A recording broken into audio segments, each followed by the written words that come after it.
আজকে কামরাঙা মরিচ দিয়ে মসুর ডালের বড়া বানাবো। তো ডালগুলি 2 ঘন্টা আগে ভিজিয়ে রাখছিলাম। এখন ভালো করে পরিষ্কার করে নেব। পরিষ্কার করে শিলপাটায় বেটে নেব। সাথে কিছু মশলা বেটে নেব, জিরা, রসুন, আদা একসাথে বেটে নেব।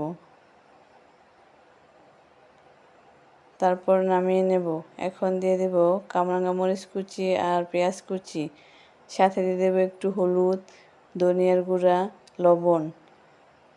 তারপর ভালো করে মেখে নিতে হবে।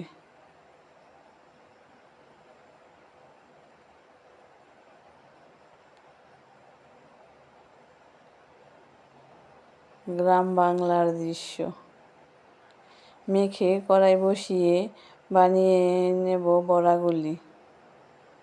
উল্টে পাল্টে বাদামি কালার করে ভেজে নেব।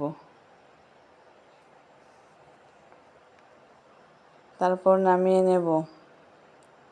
হয়ে গেছে কামরাঙা মরিচ দিয়ে মসুর ডালের বড়া। খেতে অনেক মচমচে হয়েছিল।